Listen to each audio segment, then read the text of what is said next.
Kabanata 4631. Tila medyo nalungkot si Mandy pagkatapos sabihin ang mga katagang iyon. Ang kanyang kasakiman ang nagtulak sa kanya sa pagkuha ng mas maraming kontrata at mapalapit kay Silas, na naging dahilan upang hindi niya maintindihan si Harvey at higit pa. Kung hindi yun ang kaso, ang dalawa ay maaaring nagpakasal na muli sa ngayon. Namuo ang panghihinayang sa puso ni Mandy. Nag-aalala siyang may nararamdaman si Harvey kay Kyrie dahil dito. Ano ang gagawin niya kung iyon ang mangyayari? Nandidiri ka pa rin sa kapatid ko. Parang bitter si Alma.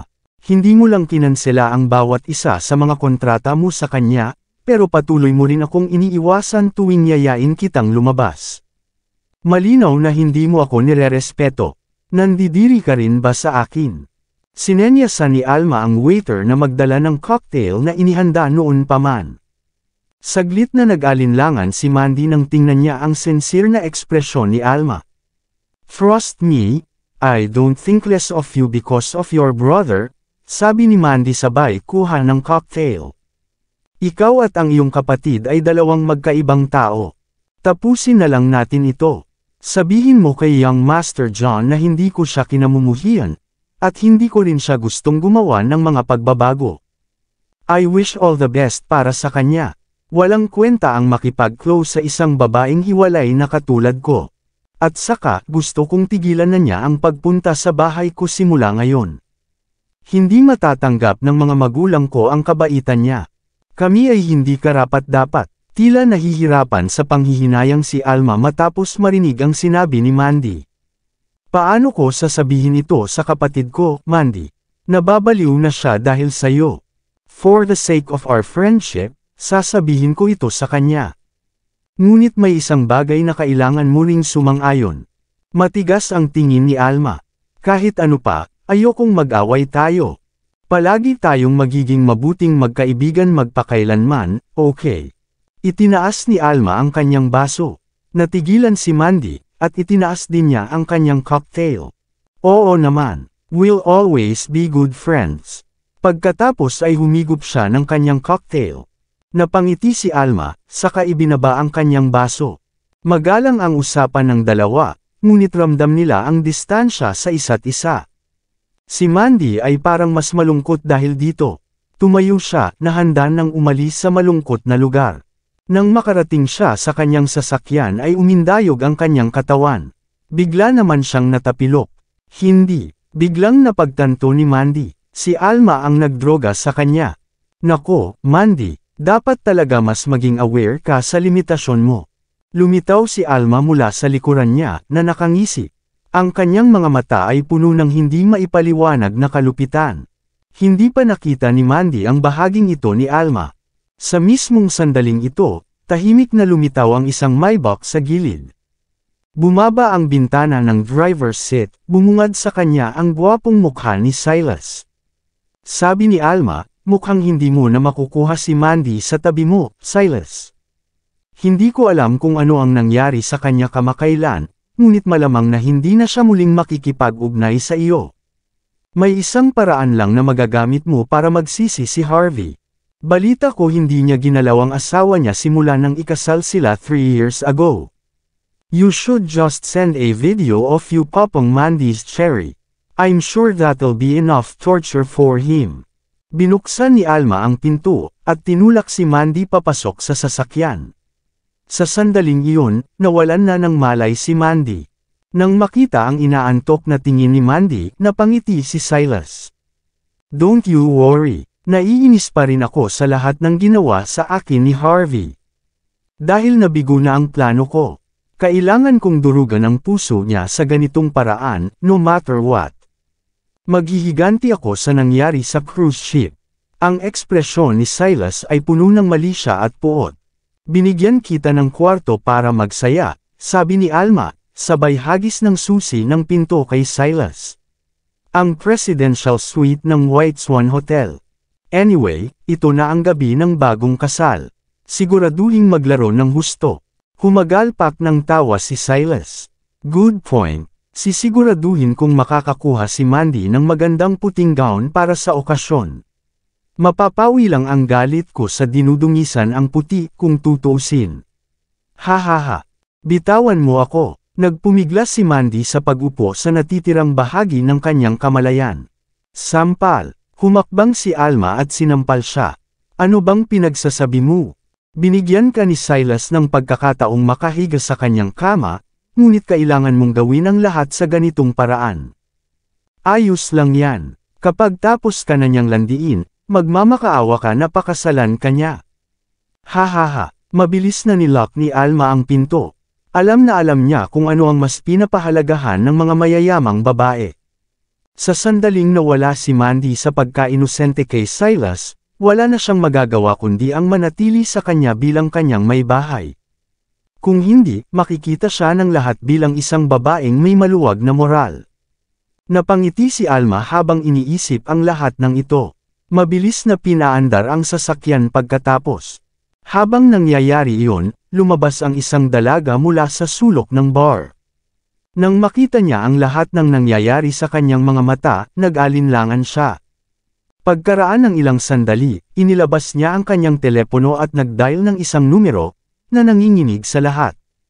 Hello, sino ta? Isang banayad at mahinahong boses ang umalangaw mula sa kabilang panig, na nagpainit sa puso ng babae sa kalagitnaan ng gabi.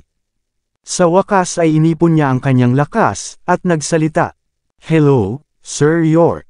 My name is Serena Miller. I work at Golden Plaza.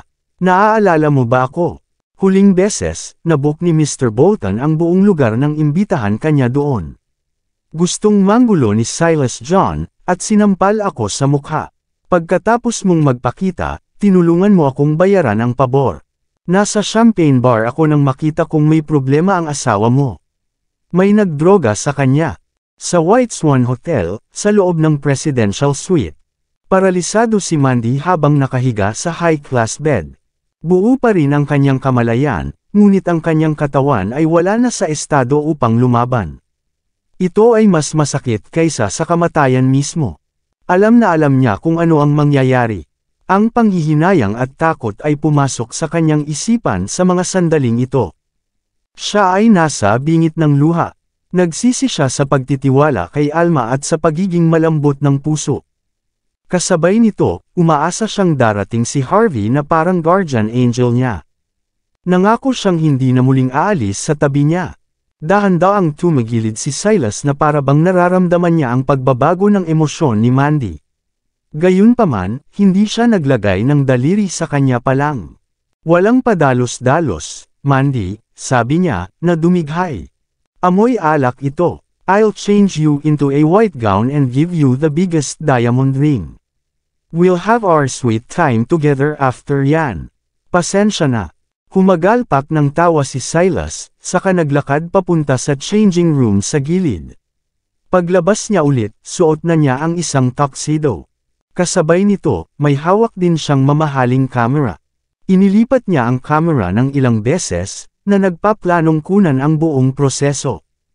Hindi lamang niya magagamit ang footage para e-blackmail si Mandy, ngunit maaari rin niyang paikutan si Harvey sa sakit. Iniisip kung ano ang mangyayari, hindi napigilan ni Silas na mapangiti. Naglabas siya ng ilang asul na tableta, at walang pag-aalinlangan niyang nilunok. Inikat niya ang kanyang baso ng champagne, tahimik na naghihintay para sa epekto ng mga tableta. Silas, bastard ka. Bahagya pang gumawa ng ingay si Mandy nang makita ang ginagawa ni Silas. Tumagilid si Silas, at ngumisi ng masama. Anong silbi ng pagsumpa mo sa akin ngayon, Mandy? Kahit anong galit mo sa akin ngayon. Mamaya mo na rin ako mamahalin. Huwag kang mag-alala. Gumamit ako ng 3 beses sa inirerekomendang halaga, para lang maalala mo ang gabing ito. Gagawin kitang pinakamasayang babae sa buhay. Siyempre, iinom pa ako ng ilang pills kung sa tingin mo ay hindi sapat iyon. Ipinapangako ko na mabubusog kita, anuman ang mangyari. Nagngangalit si Mandy sa galit. Baliw, naisip mo ba ang mga kahihinatnan ng iyong sariling mga aksyon? Ako ang pinuno ng ika-9 na sangay ng pamilya Jean. Hindi ka ba natatakot na maghiganti sila sayo? Ngumisi si Silas, at sinabi, huwag mong kalimutan. Ako ay kabilang sa pamilya John. Pareho tayong mula sa nangungunang 10 pamilya. Pagkatapos nito, walang pagpipilian kundi ang magkabilang pamilya na kilalanin ang sa atin. Siguro maswerte ka na maging asawa ko. Huwag kang mag-alala, gagawa ako ng wedding of the century just to please you. Iimbitahan ko pa si Harvey na maging best man. Ipapasadya ko rin ang kanyang buong suit para sa kanya. Siya ang magiging pinakagwapong pinakamahusay na lalaki doon. Managinip ka, Silas. Nagngangalit si Mandy, na sumasakit ang puso. Mas gugustuhin ko pang mamatay kaysa pakasalan ka. Ipapakulong kita dahil dito. Ano? Ay demanda mo ako para dito. Napangiti si Silas. Dahil mahal na mahal ako nina uncle at auntie, sigurado akong susubukan kanilang kumbansihin kung hindi man. Ang Golden Sands Police Station ay puno ng mga tao mula sa pamilya John. Hindi ka makakakuha ng anumang matibay na ebidensya sa iyong panig pagdating ng panahon. Isa pa, kasama ka sa ika-9 na sangay. Kaya mo bang ipahiya ang buong pamilya mo dahil dito? Wala kang pagpipilian kundi tanggapin ito, kahit na ano. At saka, sa tingin mo may pakialam ako kung tataas ito. May kikitulog lang ako sa ibang mayamang babae na gusto ko. Ikaw, sa kabilang banda, ay magiging ganap na marumi simula noon. Lumapit si Silas sa kanya, sinira ang kanyang huling linya ng depensa sa kanyang mga salita. Sinasabi mo ba na may choice ka? Ayaw mo. Ang pinakamabuting mapagpipilian mo ay lunukan ang lahat, at magpanggap na ang lahat ng ito ay isang masamang panaginip lamang. Ay, tama. Kailangan mo akong lalapitan tuwing kailangan kita, kahit magpakasal ka sa iba. Kung hindi, ipapadala ko sa Island Nations ang footage ng performance natin. Siguradong marami tayong makukuhang premyo pagkatapos nito. Gustong kagatin ni Mandy si Silas hanggang sa mamatay matapos marinig ang kasuklam-suklam nitong mga salita, ngunit tuluyang nanlambot ang katawan nito. Ibibigay ko sa iyo ang pinakamahusay na pagpipilian na maaari mong gawin, Mandy. Ang mga karapatan. Let everything else go and accept me. Be mine. Magiging masaya kapag katapos nito. Naramdaman ni Silas na nagsisimula ng magkabisa ang mga tableta. Dali-dali niyang hinubad ang kanyang suit at sinimulang tanggalin ang kanyang shirt, at tumambad ang kanyang 8-pack abs. Siya ay naghahanda upang ilagay yung gown kay Mandy din. Nabali ang ngipin ni Mandy habang pilit niyang pinipigilan ang sarili. Hindi kita hahayaang makawala dito, Silas. Hahaha. Mamahalin pa rin kita kung mamatay ako, Mandy. Hindi mo ba naiintindihan? Bakit? Hindi mo ba ako gusto? Bakit mo ginagawa ang lahat ng ito? Tanong niya. Gusto kita. Hahaha. Humagalpak ng tawa si Silas, pagkatapos ay tinitigan siya ng masama. You moron. Do you really think that I like you? I'm only doing this because of that bastard Harvey. Naalala mo ba yung sinabi ko sa'yo? Minsan akong umibig sa isang babae, ngunit ang seremonya ng aking kasal ay nadurog. Ang babaeng iyon ay nasa aking kayamanan at katanyagan. Balak ko siyang itapon pagkatapos matulog sa kanya. Pero sinira ng bastard na iyon ang lahat ng plano ko. Si Harvey ang bastard na yun. Nang lumapit ako sa iyo, mayroon akong malinaw na layunin. Gusto kong mahulog ka sa akin. Gusto kitang matulog sa tabi ko. Para sa ganoon lang, ang walang katapusang sakit na mararanasan ni Harvey. Sa wakas ay pagsisisihan niya ang kanyang mga aksyon noon. Sa ganoong paraan, sa wakas ay mapahirapan ko na ang puso niya. Maraming salamat sa lahat ng sumusubaybay. Please subscribe and follow my YouTube and Facebook channel, Filipino Novel. Maraming salamat po.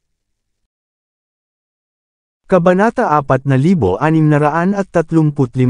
Iyon ang dahilan kung bakit sinimulan kong imbestigahan ang iyong mga magulang. Alam ko na sila ay nasa katayuan at kayamanan. Inimbestigahan din kita. Ginamit ko pa ang impluwensya ng pamilyang John para sirain ang mga negosyo ng ika-9 na sangay. Gusto kong maging desperado ka, upang ang aking pagdating ay mahuli ang iyong puso. Sinubukan kong kunin ang lahat ng kredito, para lang gawin mo ang lahat para manatili sa akin. Sayang hindi mo alam kung paano makipagtulungan sa akin. Kahit na pagkatapos ng lahat, sinusubukan mo pa ring bumalik kasama si Harvey. Sa puntong ito, wala kang dapat sisihin kundi ang iyong sarili. Inalis ni Silas ang kanyang huling butones, na inihayag ang isang bahagi ng kanyang itaas na katawan. Napipilitan akong gawin ito, alam mo. Anyway, I'm pretty handsome. Maraming babae ang may gusto sa akin. Hindi pa natin alam kung sino ang natatalo. Si Silas ay nagpakawala ng isang baliw na tawa. Lalong nag-alab ang apoy sa kanyang puso matapos ihayag ang kanyang nakaraan. Patuloy niyang sinusubukang ibagsak si Harvey, ngunit nabigo siya sa bawat pagkakataon. Gusto niyang ilabas lahat ng galit na ito kay Mandy. Naisip mo na ba ang kahihinatnan ng paggawa nito? Ano ang mangyayari kapag nalaman ito ni Harvey? Kinagat ni Mandy ang kanyang mga ngipin. Mga kahihinatnan. Anong magagawa sa akin ng bastard na yun? Malamig na tumawa si Silas. Huwag mong isipin na hindi ko siya tinitignan. Sa Hong Kong at Las Vegas, umasa siya sa isang babaeng nagngangalang Queenie York para magpakita lang. At dito, ginagamit niya si Kyrie ng pamilya Patel. Kung hindi siya pinalad na maging lalaking iniingatan ng mga babaeng iyon, kaya niya ba akong kalabanan? Malamig na ngumiti si Silas. Hinding-hindi makakamit sa buhay ang walang kwentang karumihan na tulad niya. Ang isang lalaking walang background at talento na tulad niya ay walang anuman kapag siya ay natapon. Huwag kang mag-alala. Kapag nangyari iyon, kukunin ko siya bilang driver at janitor ko. Nasa tabi mo siya araw-araw. Hayaan ko kayong dalawa na magmahalan, at wala nang iba pa. Ito ay kabaliwan. Parang fairy tale lang. Hahaha. I wonder if this could turn into a big hit kung gagawing teleserye. Si Silas ay ngumiti ng baliw, ginawa niya ang lahat ng ito para lang ipagdiwang ang okasyon. Nagkaroon ng kulog, at inihagis niya ang kanyang kamisete sa lupa, na inihayag ang kanyang katawan.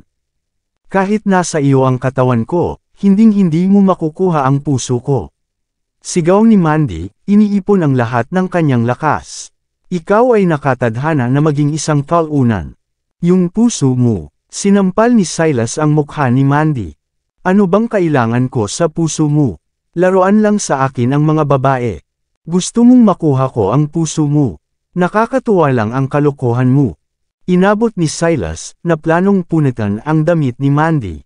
Bam! Sa mismong sandaling ito, biglang sinipa ang pintuan sa harapan. Umalangaw-ngaw ang malakas na tunog sa buong silid. May death wish ka o ano, Silas? Isang mahinahon ngunit hindi masabi sa malayong boses ang narinig. Si Silas John, naganap na nakainom ng mga tableta, ay natigilan bago likas na tumingin sa pintuan. Tumingin din si Mandy Zimmer. Kahit malabo ang kanyang paningin, may nakikita pa rin siyang figurang nakatayo sa harapan. Ito ay isang matangkad at malakas na figura, ngunit napaka-pamilyar. Harvey. Nagsimulang tumulo ang mga luha sa kanyang mukha nang makita siya. Hindi niya akalain na muli itong darating para sa kanya sa isang napakahalagang sandali. Hindi niya alam kung paano niya nalaman ang insidente o kung nasaan siya. Ngunit agad siyang gumaan. Alam niyang naligtas siya. Harvey, sabi ni Mandy habang naluluha. Bam! Inihagis ni Silas si Mandy sa kama. Ang kanyang isip ay ganap na mahamog pagkatapos maimpluwensyahan. Hindi niya iyon makilala. Nakatayo si Harvey York sa harap ng pintuan. How dare you disturb my business here? Sabi niya, at malamig na tumawa. Hindi mo ba alam na kabilang ako sa pamilya John? Lumabas ka. Sinulyapan ni Harvey si Mandy habang tuluyang hindi pinapansin si Silas. Matapos matiyak na ligtas siya, sa wakas ay bamantong hininga siya na may kaluwagan. Bam! Muling sinipa ang pinto. Pumasok ang ilang eksperto na inupahan ni Silas. Kinuha niya ang mga ito kung sakaling may magtangkang manggulo. Sumimsam si Silas ng kanyang champagne matapos makitang dumating ang mga tao. Baliin ang kanyang mga paa at itapon na siya rito. Bulalas niya. Sumugod ang ilang tao, ngunit sinampal sila ni Harvey sa tabi ng hindi man lang kumikibo. Sampal, sampal, sampal. Ang mga tao ay pinalipad lahat bago sila hamampas sa mga pader. Agad silang nahimete pagkatapos umubo ng dugo. Pagkatapos, mahinahong sinulyapan ni Harvey si Silas nang walang pakialam sa kaligtasan ng mga tao. Sa wakas ay nalaman na ni Silas kung sino ang pumasok sa sandaling ito, siya ay pumikit. Lalo na nang pinalipad ang mga natanggap niya, bigla niyang naalala ang oras sa cruise ship kung kailan parang multo ang mukha niya. Ikaw pala, Harvey, sa tingin mo ba nasa Hong Kong at Las Vegas pa tayo? May sasabihin ako sa'yo. Nasa Golden Sands tayo. I belong to the top 10 families. Kamag-anak ako ng pamilya John. Hindi mo kami kayang labanan. Hindi ka karapat-dapat. Kung saktan mo ako, hindi ka lang mahihirapan, kundi masasaktan mo rin si Mandy at ang ika-9 na sangay. Narinig mo na si Blaine noon. Kung gugustuhin niya, sa isang pag-angat lang ng daliri niya matatapos ka na. Tapusin natin ito para sa kapakanan mo. Hindi naman nasaktan si Mandy, di ba? Dito natin ibabaw ng palay kapag binitawan mo ako. Kamusta yung tunog? I swear to leave you alone after tonight. Hindi na ako sasama para sa iyo tungkol sa nangyari sa cruise ship. Naturally, alam ni Silas na hindi siya kalaban kay Harvey sa larangan ng pakikipaglaban. Nagpasya siyang putulin ang kanyang pagkalugi doon.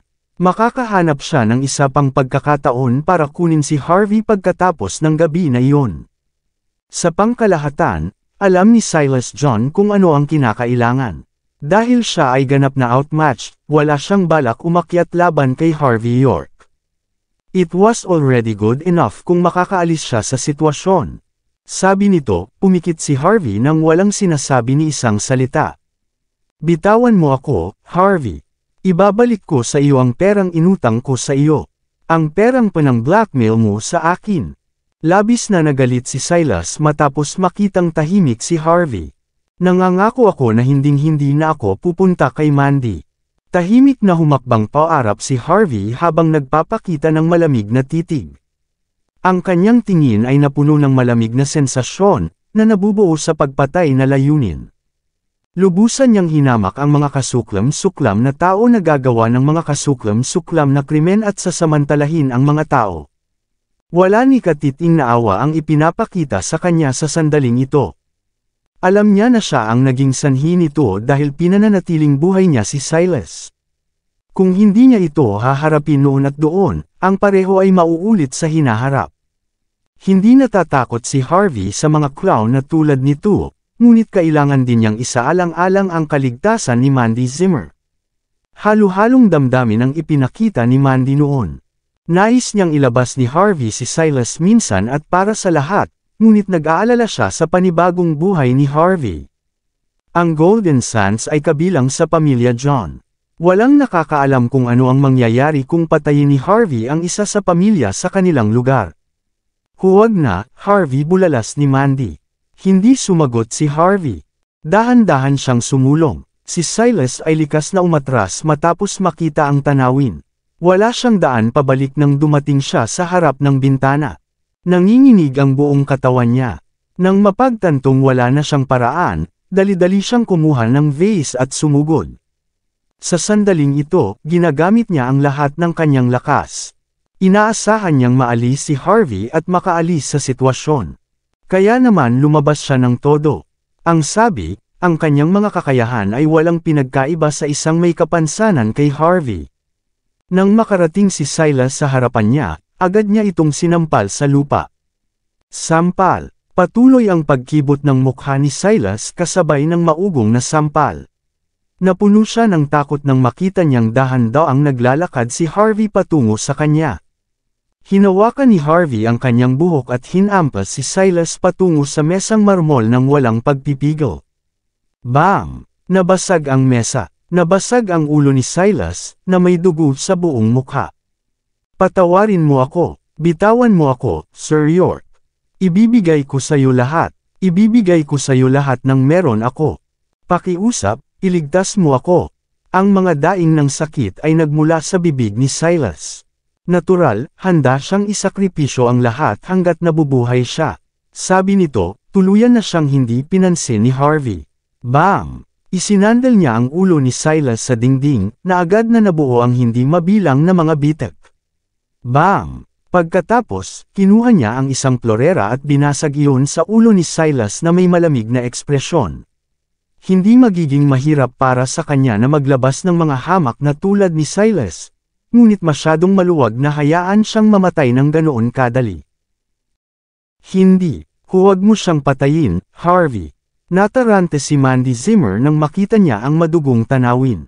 Bastos lang siya, he deserves to die, ngunit hindi ka maaaring yumuko sa kanyang antas. Dapat ay ginugugol niya ang natitirang bahagi ng kanyang buhay sa likod ng mga rehas. Inipon ni Mandy ang kanyang lakas para bumangon para pigilan si Harvey York, ngunit siya ay nanghihina. Agad siyang nahimete matapos magdilim ang kanyang tingin. Nahimete si Silas matapos makatanggap ng isa pang sampal mula kay Harvey at saka tumawag. Si Kellan Ruiz at ang iba pa ay nagpakita, hindi nagtagal upang kunin si Silas at ang kanyang mga tao. Kinaladkad ni Harvey ang kanyang hinlalaki sa kanyang leeg nang magpakita si Kellan ng nakakaawang ngiti sa kanyang mukha. Si Kellan natural na naunawaan kung ano ang gagawin pagkatapos. Ang ginawa ni Silas ay ganap na tumawid sa linya ni Harvey. Malapit na siyang ipadala sa kabilang buhay. Sabi nga, hindi na kailangang gawin ito sa harap ni Mandy. Gumaan ang pakiramdam ni Harvey sa halip na ibigay kay Kellan ang gawain. Pagkatapos noon, sinimulan ni Harvey na suriin ang pulso ni Mandy. Maayos naman si Mandy, ngunit nakainom siya ng isang bagay sa kanyang alak na nakaapekto sa kanyang katawan. Malamang na paralisado siya kapag hindi agad naalis ang gamot. Walang pagdadalawang isip, inilapat ni Harvey ang kanyang kamay sa tiyan ni Mandy bago inilabas ang kanyang lakas, na pinilit ang gamot na lumabas sa kanyang katawan. Bang! Muling sinipa ang pinto nang dumating si Harvey sa pinakamahalagang sandali. 5 tao ang nagpakita kay Harvey. Si Simon Zimmer iyon at ang iba pa. Sampal. Matapos makita na ang silid ay isang malaking gulo at ang kamay ni Harvey ay nasa tiyan ni Mandy. Galit na sumugod si Lillian Yates palapit sa kanya bago itinapat ang likod ng palad nito sa mukha nito. Bastard ka, scumbag, walang utang na loob. Ang ginawa ko lang ay tumutol sa muling pagpapakasal mo ni Mandy. Gayunpaman, gumawa ka pa ng mga karumal-dumal na pandaraya tulad nito. Wala ka talagang kwentang dumi.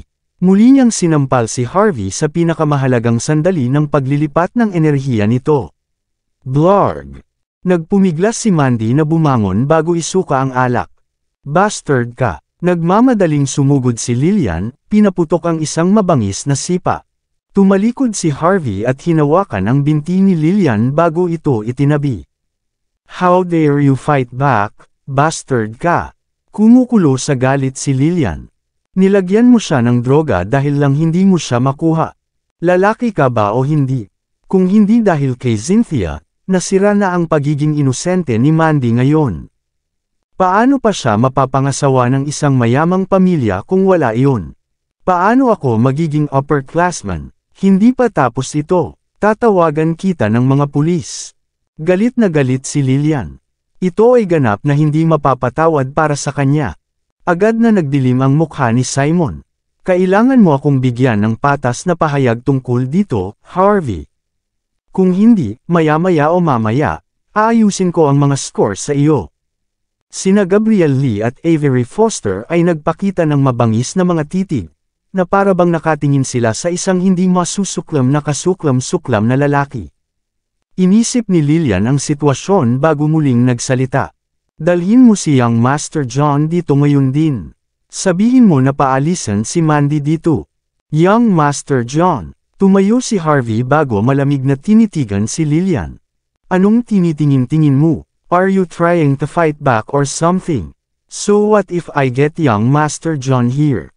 Ang dumi na parang hindi mo maabot kahit isang daliri niya. Tapos ka na kapag dumating siya dito. Siya ay baliw na baliw sa kay Mandy. Hindi kanya pababayaan para dito. Sampal. Hindi nag-aksaya ng oras si Harvey na sampalan sa mukha si Lillian. Natigilan ang lahat. Walang inaasahan na si Harvey York ay maglakas loob na saktan si Lillian Yates. Maging siya ay hindi napigil ang tumahimik.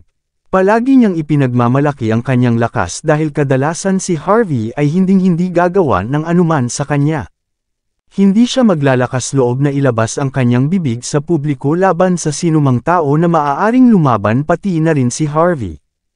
Pagkatapos magyelo sandali, nagpakita si Lillian ng nagbabantang tingin, na handang talunin ang buhay na impyerno mula kay Harvey.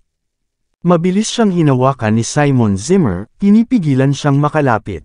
Malinaw niyang naramdaman si Harvey na naglalabas ng pamatay na hangarin matapos marinig ang pangalan ni Silas. Si Harvey ay nasa kakilakilabot na kalagayan sa sandaling ito. Hindi na kita guguluhin pa, pero naglakas loob ka pang banggitin ang pangalan ni Silas. Kung hindi dahil sa kasakiman mo, hindi sana hahantong sa ganito si Mandy. Anong pinagsasabi mo, bastard ka? Sinasabi mo bang si Young Master John ang gumawa nito sa kanya? Halatang nagsisinungaling ka sa pamamagitan ng iyong mga ngipin. Nasaan si Young Master John kung ganoon? Ikaw lang mag-isa dito. How dare you slander his name like this? Babaliin niya ang mga paa mo kapag narinig niya ito. Hindi mo lang sinasamantala si Mandy, sinaktan mo pa ako at sinisiraan ang pangalan ni Young Master John. Tapos ka na. Pagkatapos nito, ipapaupo kita sa likod ng mga rehas sa buong buhay mo. Napuno ng walang pigil na galit si Lillian nang tuluyang suwayan ni Harvey ang kanyang awtoridad. Gusto niya itong tapakan ng husto. Isang hindi pagkakaunawaan lang, inay. Sumugod si Cynthia Zimmer pagkatapos parada ang kanyang sasakyan. Mabilis niyang pinigilan si Lillian habang humahampas pa. Hindi masamang tao si Harvey. Siya ang nagsabi sa akin na may problema si Mandy. Nandito siya dahil nag-aalala siya sa kanya. Bakit naman siya gagawa ng ganito kung may binabalak siya laban sa kanya? Inilabas ni Cynthia ang phone niya bago ipinakita ang text ni Harvey. Ano? Nag-text siya sa'yo. Naningkit ang mga mata ni Lillian. Pakiramdam niya ay lubos siyang hindi iginagalang. Hindi siya pwedeng sumuko sa harap ni Harvey ng ganun lang. Siguro nag-text siya sa'yo para protektahan ang sarili niya. Kaya niya ginawa iyon. Bulalas niya habang nagngangalit ang mga ngipin. Nandadaya lang siya. Nag-text siya sa iyo dahil gumawa siya ng karumal-dumal na krimen. Kahit anong mangyari, wala akong tiwala sa kanya. Walang ibang tao dito maliban sa kanya nang dumating ako. Siya lang at si Mandy. At ang kamay niya ay nasa tiyan ni Mandy. We need to call the cops. Kailangan natin siyang ibaba. Sigurado si Lillian na hindi mabuting tao si Harvey. Si Simon naman ay nag-alinlangan. Bakit hindi muna natin siguraduhin ang mga bagay-bagay? Akala niya minsan ay walang kwenta si Harvey, pero totoo ang nararamdaman niya kay Mandy. Hinding-hindi niya gagawin ang ganoong bagay kay Mandy. May camera dito, inay. Natuwa si Avery Foster sa kanyang natuklasan. Tiyak na sinusubukan ng bastard na ito na mag-film ng isang bagay para i-blackmail si Mandy. Dapat may ebidensya dito. Ha. Tignan natin kung paano ka aalis sa sitwasyon ngayon. Tumawa si Lillian, sa paniniwalang mapapabagsak niya si Harvey gamit ang bagong ebidensya. Agad niyang pinalabas ang footage sa TV. Kabanata 4640. Natural, gusto ni Lillian Yates na hindi igalang si Harvey York sa publiko. Huwag kang mag-alala, inay. Maraming saksi dito. Hindi makakatakas dito si Harvey. Excited din si Gabriel Lee. Mamamatay siya kapag naipadala ito sa pulis. Nagpakita ng mapait na ekspresyon si Cynthia Zimmer. Kailangan mong magtiwala kay Harvey. Hindi siya ganoong klaseng tao. Hey. Magtiwala sa kanya. Anong alam mo? Siya ay isang walang hiyang tao na nahuhumaling sa kagandahan at kayamanan. Talagang mababa siya kumpara kay Young Master John. Nakita ko na siya. Dapat na ipadala sa kulungan ang mga katulad niya. Matuturuan siya niya ng leksyon. Tapakan ko ang pride niya sa harap ng lahat ngayon. Pinindot ni Lillian ang play button na may excited na tingin. Ngunit sa sumunod na sandali, nang inag ang buong pamilya na parang tinamaan ng kidlat. Nakita nilang ang gumagawa ng karumal-dumal na bagay ay walang iba kundi ang manugang na tinitingala ni Lillian na si Silas John. Ang taong nagligtas kay Mandy ay si Harvey. Nakakahiya. Naramdaman ni Lillian ang matinding sakit sa kanyang mukha. Parang mas masakit ang hiya kaysa sa sampal na kinuha niya kay Harvey. May ilan namang nagtaas ng ulo para tignan si Harvey bago namalayan na nakaalis na siya. Hindi naman sa takot siya kay Lillian. Naisip niya na dapat niyang harapin ang sitwasyon minsan at para sa lahat. Hinarap na si Silas, ngunit hindi lang basta-basta naliligaw ang pasimuno, si Alma John. Kailangang tapusin kaagad ni Harvey ang mga bagay-bagay para wala ng karagdagang problema. Nagpadala ng ilang text si Harvey bago umupo sa kanyang Audi. Pagkatapos, sinabi niya kay Thomas Burton na magmaneho pabalik sa Fortune Hall. Hindi doon natapos ang sitwasyon ni Mandy. Ito ay simula pa lamang. Ring, ring, ring. Makalipas ang 10 minuto, nakatanggap si Harvey ng tawag sa telepono. Si Kyrie Patel iyon. Mukhang may malaki kang binabalak ngayong gabi, Sir York. Nakatanggap ng balita ang pamilya John. Hindi pa nagpapakita si Blaine John, ngunit may isa pang kilalang tao. Pinaplano kanilang hanapin. Gusto ka rin nilang papanagutin kay Silas. Kung hindi, sisirain nila ang Fortune Hall sa lupa. Kalmadong ngumiti si Harvey. Mukhang si Silas ay isang maliit na prito kung tutuusin. Walang pakialam si Blaine sa kanya. Hindi niya man lang makikita ang kanyang nakababatang kapatid bago siya mamatay. Tama, ngunit ginawa ng pangalawang young master, si Coulson John. Baka kapatid siya ni Silas. Malamang tatayo na siya para kay Silas. Natural, alam ni Kyrie na inalagaan na ni Harvey si Silas. Ang pangalawang young master, napangiti si Harvey. Dahil hindi pa lumalabas ang malalaking isda, haharapin na lang muna natin ang maliliit. Dahil si Coulson ang nakatatandang kapatid, natural na kailangan niyang managot. Nagpaplano na si Harvey na magpakita sa pintuan ng pamilyang John.